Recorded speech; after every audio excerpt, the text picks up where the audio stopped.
1809 अफजल खान की हार के बाद आदिल शाही दरबार में खलबली मच गई।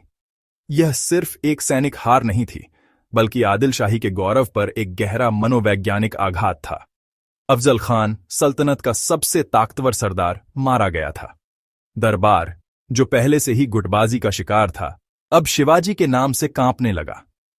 एक मामूली विद्रोह की चिंगारी अब साम्राज्य की नींव को हिलाने वाली ज्वाला बन चुकी थी। शिवाजी महाराज का नाम दूर दूर तक फैल चुका था।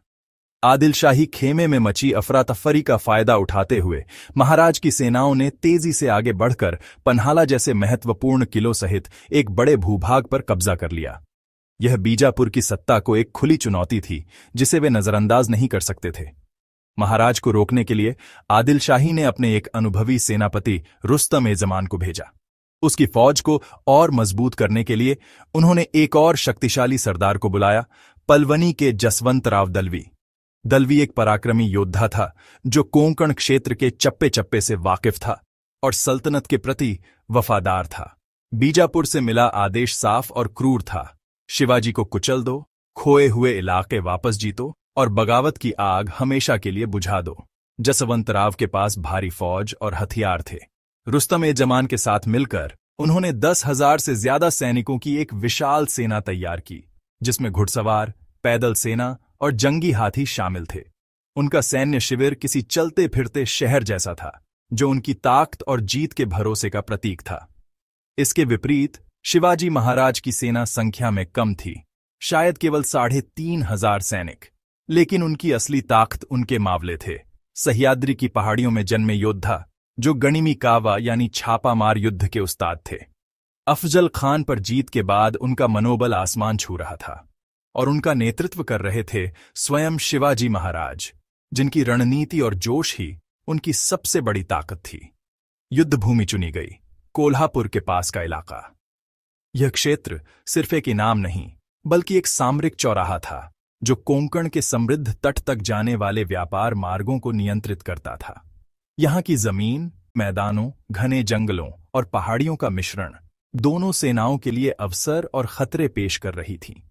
महाराज जानते थे कि आमने सामने की टक्कर में जीतना मुश्किल है, इसलिए उन्होंने जंगलों और गुप्त रास्तों का फायदा उठाने की योजना बनाई। यह रणनीति असम्मित युद्ध का एक उत्कृष्ट उदाहरण थी।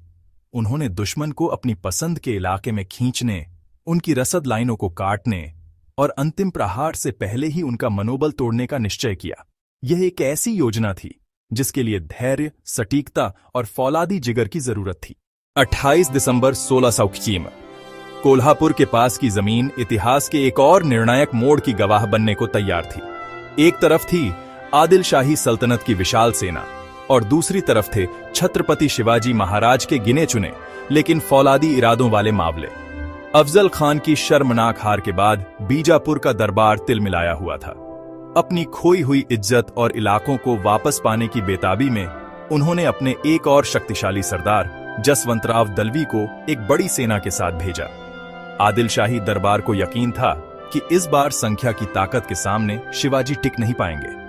जसवंतराव दलवी, जो खुद को एक महान योद्धा समझता था, अपनी विशाल सेना को देखकर घमंड से भरा हुआ था। उसे लगा कि मराठों की छोटी सी टुकड़ी को कुचलना बच्चों का खेल होगा। उसने अपनी सेना को पारंपरिक तरीके से मैदान में फैला दिया, यह सोचकर कि एक सीधी और जोरदार टक्कर ही जीत के लिए काफी होगी। वह शिवाजी महाराज की युद्ध नीति की प्रतिभा से पूरी तरह अनजान था।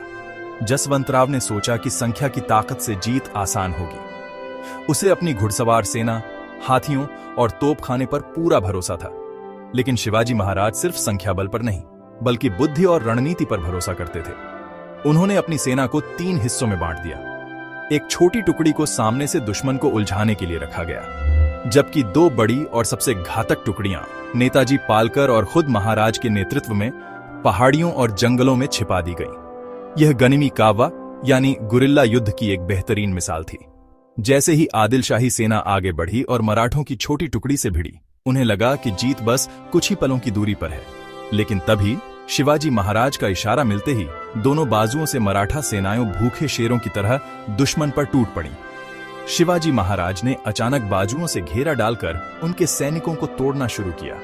आदिल शाही सेना कुछ समझ पाती, इससे पहले ही वे 3 तरफ से घिर चुके थे। मैदान में भगदड़ मच गई। हर हर महादेव के जय घोष से आसमान गूंज उठा। तलवारें, भाले और ढालों की टकराहट से पूरा मैदान गूंज उठा। मराठा सैनिक जो अपनी जमीन और अपने राजा के लिए लड़ रहे थे, 10-10 दुश्मनों पर भारी पड़ रहे थे। उनकी गति और आक्रमण की तीव्रता ने आदिल शाही सेना के हौसले पस्त कर दिए।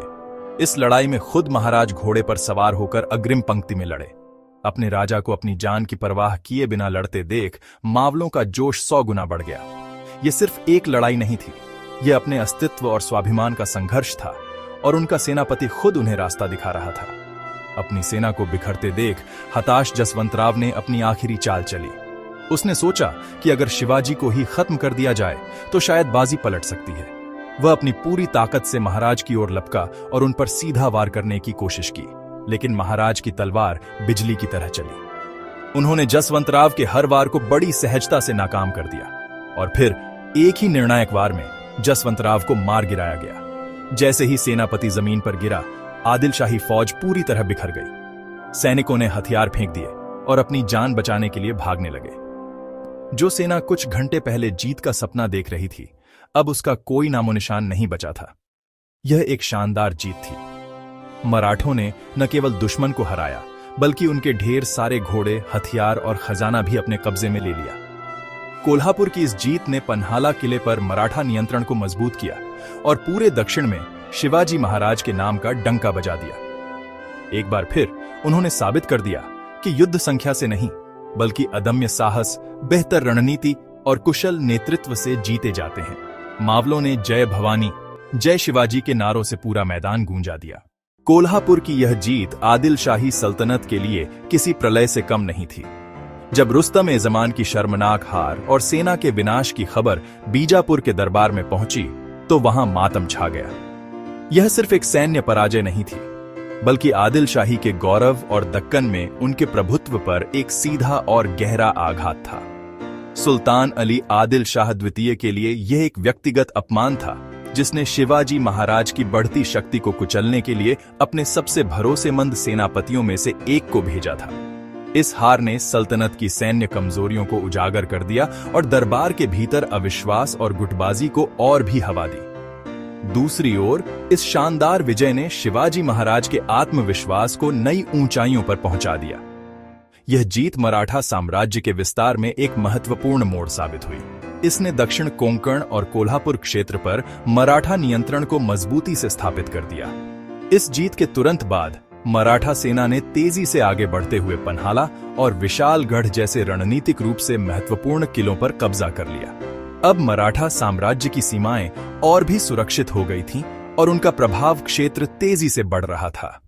यह विजय सिर्फ जमीन का एक टुकड़ा जीतना नहीं था, बल्कि यह स्वराज की नींव को और भी गहरा करने जैसा था।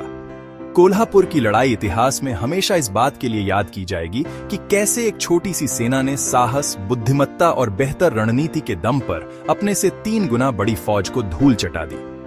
शिवाजी महाराज ने युद्ध के मैदान का चुनाव बहुत सोच समझकर किया था। उन्होंने रुस्तम-ए-जमान की विशाल और भारी भरकम सेना को जानबूझकर कोल्हापुर के पास की तंग घाटियों और ऊबड़-खाबड़ इलाकों में आने के लिए मजबूर किया। यह एक ऐसा जाल था जिसमें आदिल शाही सेना अपनी संख्यात्मक ताकत का फायदा नहीं उठा सकती थी। महाराज ने अपनी सेना को कई छोटी-छोटी टुकड़ियों में बांटा और दुश्मन पर चारों दिशाओं से एक साथ हमला करने की योजना बनाई। यह गनिमी कावा यानी गुरिल्ला युद्ध नीति का एक उत्कृष्ट उदाहरण था, जिसमें गति, आश्चर्य और मनोवैज्ञानिक दबाव का घातक मिश्रण था। कोल्हापुर की विजय ने एक बार फिर यह साबित कर दिया कि छत्रपति शिवाजी महाराज केवल एक वीर योद्धा ही नहीं, बल्कि अपने समय के सबसे महान रणनीतिकारों में से एक थे। उनकी सैन्य प्रतिभा पारंपरिक युद्ध के तरीकों से कहीं आगे थी। वह जानते थे कि युद्ध केवल तलवार और तोपों से नहीं, बल्कि बुद्धि और मनोबल से भी जीते जाते हैं। उन्होंने यह समझा कि अपनी भौगोलिक परिस्थितियों का लाभ कैसे उठाया जाए और दुश्मन की कमजोरियों पर कैसे प्रहार किया जाए। यह विजय उनकी दूरदर्शिता का प्रमाण थी, जिसने मराठा सैनिकों में यह अटूट विश्वास भर दिया कि वे किसी भी चुनौती का सामना कर सकते हैं, चाहे दुश्मन कितना भी शक्तिशाली क्यों न हो। इस लड़ाई का प्रभाव तात्कालिक और दूरगामी दोनों था। इसने दक्कन की राजनीति में शक्ति संतुलन को हमेशा के लिए बदल दिया और मराठाओं को एक प्रमुख शक्ति के रूप में स्थापित किया।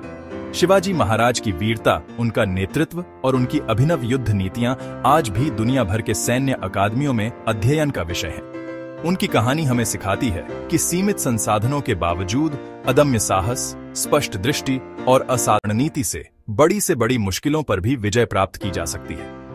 उनकी विरासत आज भी करोड़ों भारतीयों के दिलों में जीवित है और हमें आत्मसम्मान, न्याय और स्वराज के लिए संघर्ष करने की प्रेरणा देती है। अगर वीडियो को पूरा देखा हो तो वीडियो को लाइक, चैनल को सब्सक्राइब करें और बेल आइकॉन दबाना ना भूलें।